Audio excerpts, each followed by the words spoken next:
오늘 아침 우리에게 주시는 하나님의 귀한 말씀은 마태복음 5장 1절에서 12절까지의 말씀입니다. 우리 한 절씩 돌아가면서 교독하도록 하겠습니다. 예수께서 무리를 보시고 산에 올라가 앉으시니 제자들이 나아온지라 입을 열어 가르쳐 이르시되 심령이 가난한 자는 복이 있나니 천국이 그들의 거침이요 동하는 자는 복이 있나니 그들이 위로를 받을 것이며 온유한 자는 복이 있나니 그들이 땅을 기업으로 받을 것이며 의에 줄이고 목마른 자는 복이 있나니 그들이 배부를 것이며 긍휼히 여기는 자는 복이 있나니 그들이 긍휼히 여김을 받을 것이며 마음이 청결한 자는 복이 있나니 그들이 하나님을 볼 것이며 화평하게 하는 자는 복이 있나니 그들이 하나님의 아들이라 일컬음을 받을 것이며 의를 위하여 박해를 받는 자는 복이 있나니 천국이 그들의 것입니다. 나로 말미암아 너희를 욕하고 박해하고 거짓으로 너희를 거슬러 모든 악한 말을 할 때에는 너희에게 복이 있나니 기뻐하고 즐거워하라. 하늘에서 너희의 상이 큼이라. 전에 있던 선지자들도 이같이 박해하였느니라. 하나님의 말씀입니다.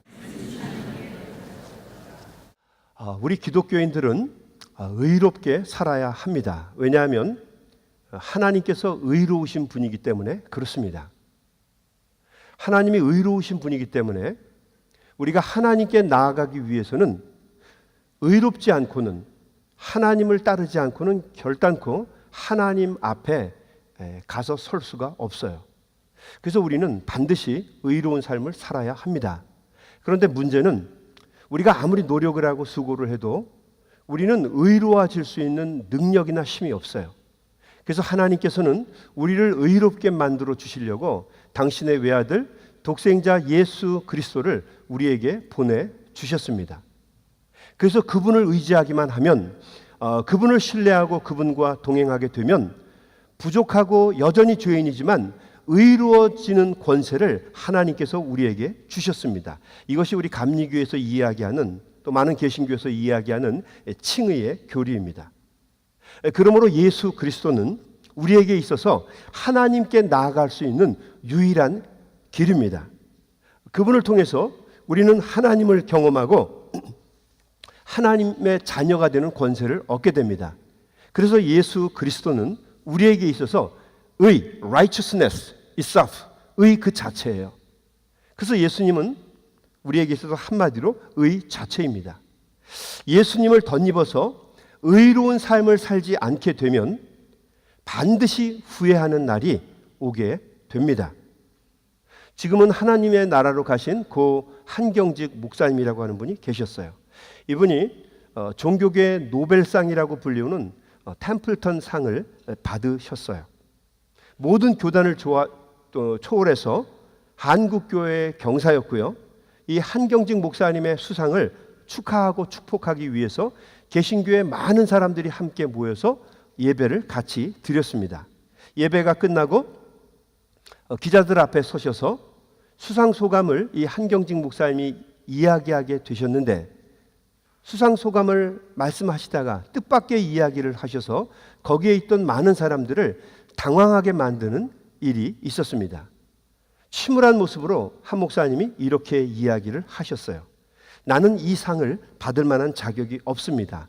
나는 신사참배를 한 사람입니다. 이 상은 내게 주는 것이 아니라 영락교회와 한국교회를 위해서 주시는 상으로 받겠습니다. 이 한경직 목사님은 한국교회를 대표하는 가장 훌륭한 존경받는 분 중에 한 분입니다. 인생을 살아오시면서 참 훌륭한 분이셨는데 단 한순간 순간적으로 범했던 실수 때문에 남은 평생의 그 기간 동안을 가책과 양심의 가책과 후회로 얼룩진 삶을 살아오셨어요. 이제는 충분히 고령의 나이라서 잊어버리면 그뿐이고 한때 젊은 나이에 실수한 거다 그렇게 치부해버리고 넘어가 버리시면 될 텐데 이 어른은 그렇게 하지 않으시고 그 중요한 자리, 그 큰 자리에서 당신이 한때 예수를 무시하고 신사참배를 했던 뼈아픈 실수와 경험을 이야기하시면서 후회하시는 것을 우리들에게 보여주셨어요. 참 훌륭한 분이시죠. 사람이 의의 길, 바른 길, 하나님이 원하시는 옳은 길을 걷지 않으면 머지않은 훗날에 남들이 굳이 정죄하지 않아도 자기 스스로가 살아가면서 후회하고 스스로를 심판하고 정죄하는 일들이 일어나게 된다라고 하는 것을 이 어른을 통해서 배우게 되었어요. 오늘 우리가 팔복의 말씀 중에서 나누고자 하는 말씀은 마지막 8번째, 의를 위하여 핍박을 받는 자들에게 주어지는 복에 관한 말씀입니다. 우리 10절 말씀 같이 읽겠습니다. 의를 위하여 박해를 받는 자는 복이 있나니 천국이 그들의 것이다. 의를 위해서 박해를 받는 사람은 복이 있는데 천국이 그들의 것이다 라고 얘기를 하신 거예요. 우리는 이미 제4복의 말씀에서 의에 대해서 이야기를 나누었습니다. 뭐라고 얘기를 했죠? 의에 줄이고 목마른 사람은 복이 있나니 그들이 뭐라고요? 그들이 다음 주부터 팔복을 다시 시작하도록 하겠습니다. 배부를 것이며 의에 줄이고 목마른 사람은 복이 있나니 그들이 배부를 것이다 라고 이야기를 하셨어요. 이미 말씀을 하셨는데, 사복에서 말씀을 하셨는데 또 이 팔복에서, 마지막 팔복에서 의에 관한 말씀을 하신 거예요. 그러니까 이 이야기는 다른 말로 얘기하면 예수님께서는 의에 대해서 관심이 유독 많으시다라고 하는 것을 알 수가 있습니다. 그런데 이 제8복에서 이야기하는 의와 제4복에서 이야기하는 의는 약간의 차이가 있어요. 둘 다 이 단어에 있어서는 디카이오스라고 하는 단어예요. 똑같은 단어입니다. 그런데 뉘앙스가, 그 초점이 약간 다릅니다. 팔복에서 이야기하는 이 의는 사복에서 이야기하는 의보다 좀 더 구체적입니다. 그 답을 우리가 어디에서 얻을 수 있을까요? 11절과 12절 말씀에서 얻을 수가 있습니다. 나로 말미암아 너희를 욕하고 박해하고 거짓으로 너희를 거슬러 모든 악한 말을 할 때에는 너희에게 복이 있나니 기뻐하고 즐거워하라. 하늘에서 너희의 상이 큼이라. 전에 있는 선지자들도 이같이 박해하였느니라. 나로 인하여, 예수님께서 구체적으로 당신이라고 이야기하셨어요. 그래서 이 팔복에서 이야기하는 의는 구주이신 예수 그리스도 때문에 받게 되는 핍박과 고난을 이야기하는 것입니다. 사복에서의 복은 의롭게 사는 것에 관한 것이라고 한다면, 이 팔복에서는 우리의 구주이신 예수 그리스도 때문에 받게 되는 고난과 박해에 대한 이야기입니다. 의이신 예수 그리스도를 위해서 핍박을 받는 자는 복이 있는데 그들이 하나님의 나라 천국을 소유하게 될 것이다 라고 말씀을 하신 것입니다. 여러분, 예나 지금이나 우리의 구주이신, 우리를 의롭게 하시고 우리를 구원으로 인도하시는 예수 그리스도를 증거하기만 하면 예나 지금이나 똑같이 우리에게는 여러 가지 고난과 박해와 어려움이 있을 수 있습니다. 무시를 당하기도 하고 따돌림을 당하기도 하고 또 불이익을 겪기도 하고 어떤 경우에는 막심한 손해를 보게도 됩니다. 비기독교 국가에서는 예수님을 전하게 되면 극단적으로 목숨을 잃는 순교를 당하게 되기도 합니다. 그러나 우리 예전의 조상들, 믿음의 선지자들, 믿음의 선진들은 이런 고난과 역경 가운데서도 핍박을 당하고 죽임을 당하는 고난 가운데서도 예수 그리스도의 이름을 증거하는 것을 주저하지 않았습니다. 왜냐하면 예수 그리스도를 증거하고 전할 때만 우리가 의로워질 수 있고 우리가 구원을 받을 수 있는 유일한 기회가 열린다고 하는 것을 알았기 때문에 그들은 핍박받는 것도 두려워하지 않았고 여러 가지 고난과 역경에 처하는 것도 두려워하지 않았고 심지어는 목숨을 잃는 것조차도 두려워하지 않았다는 것입니다. 그리고 예수 그리스도를 통해서 증거하고 그 말씀대로 사는 사람들에게 하나님의 나라, 천국이 유업으로 주어진다라고 하는 것을 그들은 알았기 때문에 여러 가지 손해나 박해나 죽음이라고 하는 두려움 앞에서 움츠러들지 않고 힘있게 예수 그리스도를 증거하는 믿음의 종들이 될 수 있었습니다. 여러분, 바라고 소망하기는 우리 아틀란타 한인교회도 최선을 다해서 우리의 구주이신, 우리를 의롭게 하시고 우리에게 생명을 주시는 예수 그리스도를 힘있고 능력있게 증거할 수 있는 우리 믿음의 종들이 다 되시기를 주님의 이름으로 간절히 축원합니다. 다시 주님의 이름으로 축원합니다. 네, 고맙습니다. 그래야죠. 여러분, 그런데 우리가 이 말씀에서 의를 위하여 핍박을 받는 자는 복이 있다라고 하는 이 말 속에서 의를 위해서 핍박을 받는다는 이 말에 대해서 우리가 좀 조심해서 이해해야 될 것이 몇 가지 있습니다. 우리가 핍박의 원인을 크게 보면 두 가지로 나눌 수가 있어요. 첫 번째는 자신의 실수와 잘못 때문에 핍박이나 고난을 받는 사람들이 있어요. 그리고 두 번째는 말 그대로 정말 예수 그리스도로 인해서 그분 때문에 고난과 핍박을 받는 경우가 있습니다. 내 잘못과 실수로 고난을 받는 경우도 굉장히 많아요. 이 첫 번째, 나 때문에 받는 고난과 실수는 크게 우리가 세 가지를 이야기할 수 있을 겁니다. 첫 번째, 자신의 잘못된 선택과 결정 때문에 우리는 고난을 받을 수가 있습니다. 우리가 당하는 핍박이나 어려움의 상당 부분은 예수 때문에 주어지는 것이 아니라 우리의 잘못된 선택이나 판단 때문에 주어지는 경우가 굉장히 많습니다. 아주 허다해요. 그런데 우리는 그것을 예수님 때문에 받는 핍박이라고 착각할 때가 많이 있다는 거죠. 예전에 제가 한국에서 부목사를 할 때 예쁘게 생긴 여자 청년 아이가 하나 있었어요. 결혼을 하게 됐어요. 그래서 저에게 와서 목사님, 저 결혼합니다라고 얘기를 했어요. 이 얘기 저 얘기 하다가 저도 참 잘됐다 그러면서 축복하면서 함께 기뻐했어요. 그리고 물었습니다. 결혼하려 하는 남자가 누구야? 어떻게 해서 결혼하게 됐어? 라고 물었어요. 그랬더니 이 자매가 아주 황당한 이야기를 저에게 해줬어요. 이 결혼하는 남자아이가 자기에게 먼저 대시를 했다는 거예요. 그게 가능한 것이 그 여자아이가 참 예뻐요. 귀엽고 웃는 모습도 예뻐요. 처음에는 이 남자아이가 좀 싫었대요.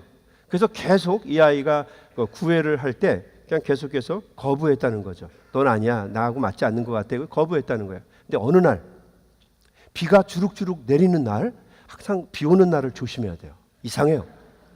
대부분 일들은 다 비 오는 날 일어나요.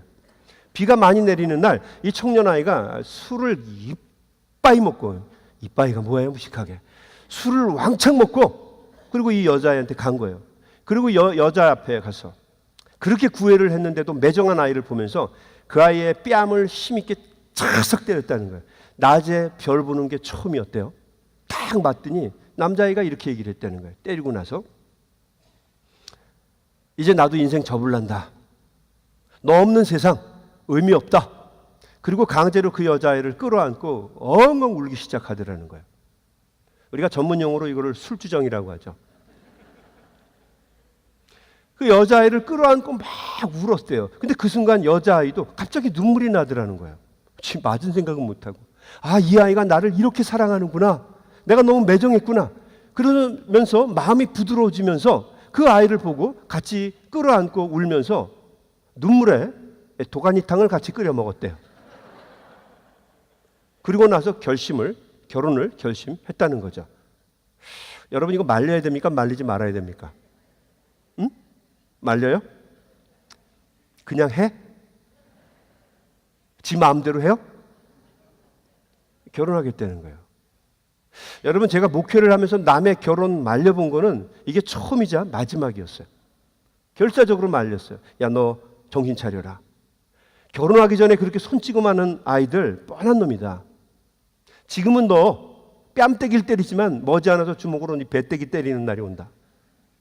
너 죽어, 마주 죽어. 내가 단언하건대 그 아이 어렸을 때부터 아버지에게 맞으면서 자랐든지 아니면 엄마가 그 아버지에게 맞는 것을 보면서 자란 아이가 틀림없다. 나를 믿어라. 틀림없다. 너 다시 한번 생각해봐라. 이렇게 얘기하면서 그 아이의 눈을 봤는데요. 눈에 뭐가 휘어 있어요.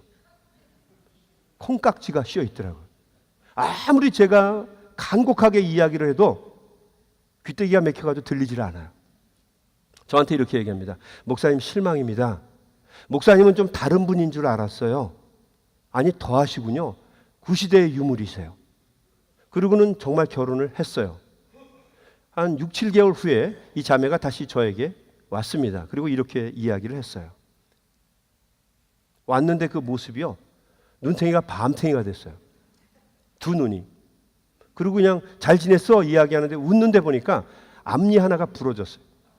앞니 하나가 또 빠지고 한쪽 이빨은 반이 부러졌어요. 그 영상이 아주 충격적이었어요. 그 자매가 저한테 이렇게 얘기했어요. 목사님, 주님의 뜻이 뭘까요?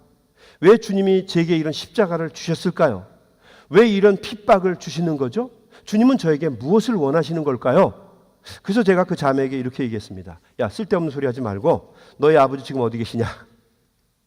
너 이렇게 된 건 너희 아버지 아시냐? 그리고 걔를 데리고 아버지에게 찾아가서 딸아이 이야기 다 들려주고 딸을 보여줬어요. 그리고 딸아이를 다시 부모님의 집으로 데려다 주었습니다. 여러분, 이 아이가 이렇게 된 것은 주님의 뜻이 아니라 그 아이가 어른의 말을 듣지 않고 자기 혼자서 잘못된 결정을 했기 때문에 받는 대가입니다. 주님을 위해서 받는 핍박이 아니라, 고난이 아니라 자기가 만들어낸 고난입니다. 혹시 여러분에게 한번 질문해 보고 싶어요. 이런 경우가 벌어졌을 때 여러분은 이 여자아이에게 야, 그래도 너가 참아야 된다, 계속 살아야 된다, 이렇게 생각하시는 분이 있어요?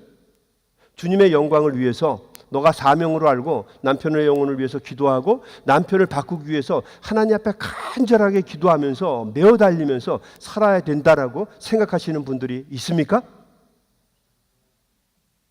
있지만 말하기가 어렵죠? 만약에 그렇다면 여러분, 제가 바꿔서 질문해 드릴게요. 어제도 돌예배를 드리는데 어제 돌예배를 2번 드렸어요. 돌예배를 드리는데 아버지하고 엄마가 그 자녀들을요, 고동을 빨아, 고동을 쭉쭉 빨아요. 이뻐서 죽으려고 그래요. 제가 한번 질문해 볼게요. 여러분의 딸아이가 그렇게 남자에게 매를 맞으면 여러분 어떻게 할 거예요? 어떻게 할 거예요? 당장 끌고 오죠? 아니다, 너 사명이다, 네가 선택한 거니까 계속해서 기도하다가 순교하여라. 그래요? 그게 하나님의 뜻이다. 그래요? 여러분, 주님의 이름으로 말씀드리는데 매 맞지 마십시오. 여러분은 하나님의 형상을 담아서 만들어진 귀한 존재들이에요. 그렇게 함부로 무시당하고 매를 맞도록 하나님께서 만들지를 않으셨어요. 한 번 실수를 경험했으면 똑같은 실수를 반복하지 마십시오. 결혼식 때 신랑과 신부가 주례하시는 목사님 앞에서 다짐하는 서약이 있어요. 항상 어김없이 주례사는 이렇게 신랑 신부에게 묻습니다. 신랑 아무개군은 신부 아무개 양을 당신의 신부로 맞아 기쁠 때나 슬플 때나 건강할 때나 병들었을 때나 가난할 때나 부유할 때나 젊었을 때나 늙었을 때나 항상 아껴주고 사랑할 것을 주님 앞에서 서약하십니까? 대부분 이렇게 물어요. 그러면 남자애가 이렇게 얘기합니다. 아멘! 그래서 서약이 이루어지는 거예요. 하나님 앞에서 서약이 이루어지게 되고 그때부터 결혼이 유효하게 되는 겁니다. 그래서 이 남자아이가 여자아이를 때리고 아껴주지 않고 박대하기 시작하면 이미 서약은 깨진 거예요. 여러분, 남에게 조언을 해줄 때 잘해 주셔야 돼요. 매를 맞으면서 하나님의 형상이 들어있는 당신을 망가뜨리는 게 하나님의 뜻일 수가 없어요. 그게 성경적일 수가 없습니다. 만약에 주례가 이렇게 물었다고 한다면 하나님의 뜻이에요. 신랑 아무개군은 신부 아무개 양을 당신의 신부로 맞아 매일 샌드백 때리듯이 두들겨 패며 눈탱이가 밤탱이가 될 때까지 아이샤도우를 입혀주고 편안하게 숨을 쉴 수 있도록 앞니를 날려버릴 것을 주님 앞에서 서약하십니까? 아멘. 그랬으면 이것은 하나님의 뜻이에요. 평생 그렇게 맞으면서 그를 위해서 기도하는 거, 그게 맞습니다. 근데 이미 이것은요, 깨어진 서약입니다. 하나님과의 약속을 먼저 파기한 거예요. 두 사람 간의 결혼은 더 이상 유효할 수가 없어요. 매맞지 마십시오. 하나님의 뜻이 될 수가 없어요. 여러분, 우리 이 자매는요, 주님을 위해서 핍박을 받는 것이 아니라 자신의 잘못된 결정 때문에, 선택 때문에 고난과 박해를 받는 것입니다.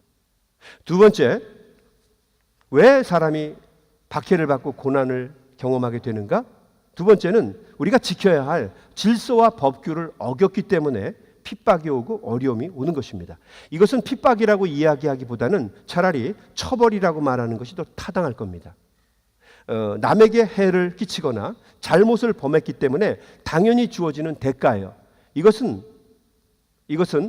핍박이 아닙니다. 박해가 아니에요. 남에게 사기를 치고 도둑질을 하고 상해를 입히고 강도를 하고 살인을 한 사람은 마땅히 위해를 가했기 때문에 고난을 받는 것이 당연합니다. 주님이 주신 핍박이 아니라고 하는 거죠. 이것은 말할 가치가 없기 때문에 넘어가겠습니다. 세 번째, 우리가 당하는 핍박과 고난 중에는 주님을 위해서 당하는 것이 아니라 잘못된 신앙과 자신의 잘못된 생각과 철학 때문에 받게 되는 고난과 역경도 있다라고 하는 것을 여러분 기억하셔야 됩니다. 잘못된 신앙, 거짓된 신앙 때문에 이런 주님도 원치 않는 핍박을 받는 경우가 많이 있다라고 하는 거죠. 여러분, 우리가 알고 있는 예수님, 이런 일들이 왜 일어나는가? 잘못된 신앙, 잘못된 교육, 착각 때문에 이런 일들이 일어난다는 거죠. 우리가 알고 있는 예수님은 그런 분이 아니세요. 그분은 윤리적인 분이시고요. 그분은 사랑이 참 많으신 분이시고요. 예수님은 몰상식한 분이 아니세요. 우리가 눈물로 기도하면 그 사랑 많으신 분은 우리의 기도를 들으시는 분이에요. 온화하시고 사랑이 많으시고 역사하시는 분이고 우리에게 힘과 위로와 용기를 주시는 분이세요. 여러분 동의하세요? 그런 분이시죠. 예수님은 우리에게 자유하심을 주시는 분이고요. 진리를 따라갈 수 있는 용기를 주시는 분이고요. 고난과 역경 속 가운데서도 행복하게 도와주시는 분이고요. 무엇보다도 하나님의 나라, 천국을 우리에게 주시는 분입니다. 여러분 이 사실을 꼭 기억할 수 있게 되기를 주님의 이름으로 부탁을 드립니다. 우리는 이분을 전하는 거예요. 이 주님을 전하다 보니까 우리의 삶 속에는 고난과 손해와 역경이 있을 수 있어요. 왜? 예수님을 전하는 가장 근본적인 정신은 사랑이거든요. 섬김이거든요. 헌신이에요. 그러다 보니까 우리를 낮춰야 되고 내 자존심을 꺾어야 되고 어떤 때는 내가 손해도 봐야 되거든요. 사람들에게 손가락질을 당하기도 하고요. 비아냥을 받을 경우도 있고요. 어떤 경우는 뺨을 맞을 때도 있고요. 어떤 경우는 멱살을 잡힐 때도 있어요. 저도 섬에서 처음 목회를 할 때는 동네 사람들 처음 봐서 제 멱살을 하도 잡아서 나는 나 만날 때 누구나 다 멱살을 쥐고 이야기를 하는 줄 알았어요. 다 당연한 거죠. 생명이신 주님을 전해야 되니까. 그런데 어떤 경우는 그 예수님을 전하다 보면 너무 힘들고 어려워서 안 하고 싶을 때도 있어요. 그런데 우리는 전해야 합니다. 왜요? 그 길이 유일한 길이기 때문에 그래요. 우리가 의로워질 수 있는, 구원을 얻을 수 있는, 생명을 얻을 수 있는 유일한 길이기 때문에 우리는 예수님을 전하는 것입니다. 여러분 동의하세요? 그래서 우리는 때를 얻든지 못 얻든지 어디든지 예수 그리스도를 전하는 것입니다. 초대교회 성도들이 핍박이 무서워서 전하지 않았다면 오늘날 우리에게 기독교는 주어지지 않았을 거예요. 그러나 그들은 어떠한 고난과 역경 속에서도 예수님을 전했습니다. 히브리서 11장 35절에서 38절은 우리에게 이렇게 얘기합니다. 또 어떤 이들은 더 좋은 부활을 얻고자 하여 악행을 받되 구차히 면하려고 하지 아니하였으며 또 어떤 이들은 희롱과 채찍질 뿐 아니라 결박과 옥에 갇히는 시험도 받았으며 돌로 치는 것과 톱으로 켜는 것과 시험과 칼에 죽는 것을 당하고 양과 염소의 가죽을 입고 유리하여 궁핍과 환난과 학대를 받았으니 저희가 광야와 산중과 암열과 토굴에 유리하였느니라. 이렇게 많은 고난과 역경을 당하면서도 예수 증거하는 것을 포기하지 않았어요. 왜 그랬을까요? 예수님이 생명이고 예수님이 우리를 의롭게 하시고 우리를 구원할 수 있는 유일한 길이기 때문이에요. 비록 자기가 죽을 것도 알고요. 자기가 고난당할 것도 알아요. 그런데 세상에 나가서 주님을 증거하는 이 사람들을 향해서 세상은 뭐라고 얘기하는가? 히브리서는 이렇게 얘기합니다. 이런 사람들은 세상이 감당치 못하도다. 이들에게 하나님의 나라, 천국이 유업으로 주어지는 것은 어쩌면 너무도 당연한 상급입니다. 바라고 소망하기는 여러분 이 축복이 저와 여러분에게 주어질 수 있게 되기를 주님의 이름으로 간절히 축원합니다. 사도행전 5장 40절에서 42절은 이렇게 얘기합니다. 예수를 증거하다가 매를 맞고 고문을 당하고 핍박받은 사도들이 풀려나서 다시 무엇을 해왔는가? 40절, 저희가 사도들을 불러들여 채찍질하며 예수의 이름으로 말하는 것을 금하고 놓으니 사도들은 그 이름을 위하여 능욕받는 것에 합당한 자로 여기심을 기뻐하면서 공회 앞을 떠나니라. 저희가 날마다 성전에 있든지 집에 있든지 예수는 그리스도라 가르치기와 전도하기를 쉬지 아니하니라. 여러분, 이게 믿는 사람들의 기상 아닙니까? 믿는 사람들의 자부심 아니에요? 주님을 전하면서 고난과 손해와 핍박과 역경에도 좌절하지 아니하고 믿음으로 사는 사람에게 하나님의 나라가 주어진다는 거죠. 저는 어제 저녁에 말씀을 준비하면서 이런 생각을 해봤어요. 내가 예수님 때문에 핍박을 받은 적이 있는가? 예수님 때문에 고난을 받고 치명적인 손해를 본 적이 있는가? 별로 없더라고요. 오히려 반대로 나는 예수님 때문에 상좌에 앉고 예수님 때문에 높임을 받고 예수님 때문에 사랑을 받고 예수님 때문에 여러분과 같이 귀한 분들을 만났고 예수님 때문에 밥벌이 하면서 편하게 먹고 살아가는 사람이 되었어요. 부끄럽더라고요. 창피하죠. 정말 이렇게 살면 안 되는데 내가 이제쯤에는 뭔가 좀 힘을 내야 되지 않겠어? 막 스스로 나에 대해서 책망하는 그런 마음을 가졌어요. 여러분은 어떤가요? 여러분은 예수 때문에 핍박받으신 적이 있나요? 예수 때문에 목숨을 잃을 만큼 고통받으신 적이 있었나요? 하나님 나라를 유업으로 받기에 부족함이 없을 만큼 어려움 당하시고 핍박받으시고 눈물 당하시고 목숨을 빼앗길 만한 위기에 처해 보신 적이 있나요? 그렇다고 한다면 여러분, 한번 우리가 이 말씀 앞에 도전을 받으면서 정말 그 예수가 너무도 소중하고 귀한데 그 예수님을 전하기 위해서 한번 우리가 여기서 목숨을 잃거나 순교할 수 있는 곳은 아니니까 한번 우리의 자존심도 꺾고 우리의 생각도 내려놓고 우리의 의이신, 우리의 구주이신 예수 그리스도를 한번 낮은 자세에서 열심히 증거해서 많은 사람들에게 생명을 전할 수 있는, 그래서 그들뿐만 아니라 하나님의 나라에서 우리들도 하나님의 나라를 유업으로 받기에 부족함이 없는 하나님의 자녀들이 될 수 있도록 함께 노력하는 저와 여러분 되시기를 주님의 이름으로 간절히 부탁을 드립니다.